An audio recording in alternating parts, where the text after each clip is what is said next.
అనంతపురం జిల్లా కళ్యాణదుర్గంలో చిరుతపులి సంచారం కలకలం రేపింది. రాజన్న అనే రైతు పొలంలోని 2 ఆవుదూడలపై చిరుత దాడి చేసి చంపేసింది. చిరుత సంచారంతో స్థానిక ప్రజలు తీవ్ర భయాందోళనకు లోనవుతున్నారు.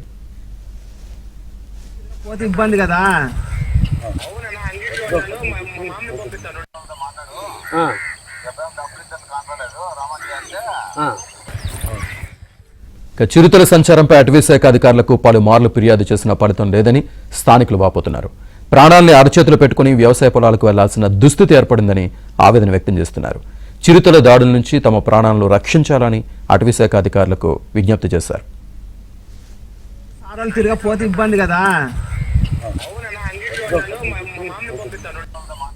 అనంతపురం జిల్లా కళ్యాణదుర్గంలో చిరుత కలకలానికి సంబంధించి పూర్తి సమాచారాన్ని మా కరెస్పాండెంట్ సురేష్ అందిస్తారు. సురేష్, చిరుత దాడితో కళ్యాణదుర్గంలో కలకలం రేగింది. కన్నేపల్లి రోడ్డులోని రాజన్న అనే రైతుకు చెందిన వ్యవసాయ క్షేత్రంలో ఉన్న 2 ఆవుదూడలపై అర్ధరాత్రి చిరుత దాడి చేసింది. దీంతో ఆ ప్రాంతంలో ఉంటున్న వారందరూ కూడా తీవ్ర భయాందోళనకు గురవుతున్నారు. కళ్యాణదుర్గం చుట్టూ కూడా ఎత్తైన కొండలు, దట్టమైన అటవీ ప్రాంతాలు ఉండడంతో తరచుగా చిరుత పులులు, ఎలుగుబంట్లు దాడులు చేస్తున్నాయి. ఈ దాడుల్లో వ్యవసాయ క్షేత్రాల్లో నివాసం ఉంటున్న వారిపై దాడులకు పాల్పడుతున్నాయి. ఇదే సందర్భంలో అక్కడ గొర్రెలు, మేకలు, ఆవులు ఉంటే కూడా వాటిపై కూడా చిరుత పులులు, ఎలుగుబంట్లు దాడులు చేస్తున్న పరిస్థితి కనిపిస్తుంది. పలుసార్లు చిరుత పులులు దాడి చేసినప్పటికీ పలుసార్లు అటవీ శాఖ అధికారుల దృష్టికి తీసుకెళ్లినప్పటికీ వాటిని బంధించే ప్రయత్నం చేయడం లేదంటూ కూడా కళ్యాణదుర్గం చుట్టుపక్కల వ్యవసాయ క్షేత్రాల్లో నివాసం ఉంటున్న వారందరూ కూడా తీవ్ర ఆందోళన వ్యక్తం చేస్తున్నారు. ఇదే సందర్భంలో అటవీ ప్రాంతంలో మేత కోసం గొర్రెలు, మేకలు తీసుకెళ్తే వాటిపై కూడా దాడులు చేస్తున్నాయి. అటవీ శాఖ అధికారులు వీటిని బంధించే ప్రయత్నం చేయడం లేదంటూ కూడా మేకల కాపర్లు ఆందోళన వ్యక్తం చేస్తున్నారు. కళ్యాణదుర్గం చుట్టుపక్కల ఏదైతే దట్టమైన అటవీ ప్రాంతాలు ఉన్నాయో ఆ అటవీ ప్రాంతాల్లో తరచుగా చిరుతపులులు దాడులు చేసినప్పటికీ ఏ ఒక్కటి బంధించే ప్రయత్నం చేయడం లేదు. కేవలం చిరుతపులులు దాడి చేసిన తర్వాత అక్కడికి అటవీ శాఖ అధికారులు వచ్చి పరిశీలించి తాము వాటిని బంధిస్తామని చెప్పి వెళ్లిపోతున్నారు, కానీ కనీసం తమకు రక్షణ కల్పించే అవకాశం కూడా చేయడం లేదంటూ కూడా అక్కడ ఆ ప్రాంత లో నివాసం ఉంటున్న వారందరూ కూడా ఆందోళన వ్యక్తం చేస్తున్నారు.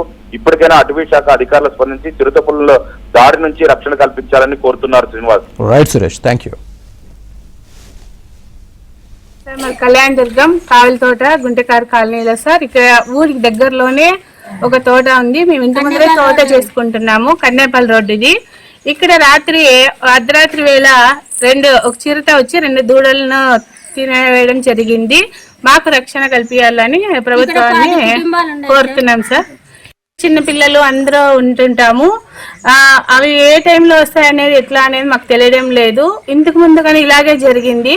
మాకు రక్షణ కల్పించాలని ప్రభుత్వాన్ని కోరుతున్నాము. ఇక్కడ తోట దగ్గర ఉన్నాము.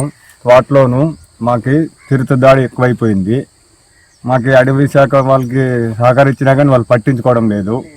అందువలన మాకు నష్టపరిహారం ఎట్లా చేయాలని కోరుతున్నాము. Nagenayak, beat officer, Kalyandurg beat ఆఫీసర్ని. ఇక్కడ హాస్టల్ దగ్గరలో తోట ఉంది. తోటలో వచ్చేసి 2 ఆవుదూడలని చిరుతపులి తినింది. వచ్చి చూసాము. ఆనవాళ్ళు కూడా ఉన్నాయి. మరియు మా సార్ వాళ్ళకి కూడా ఫోన్ చేసినాము.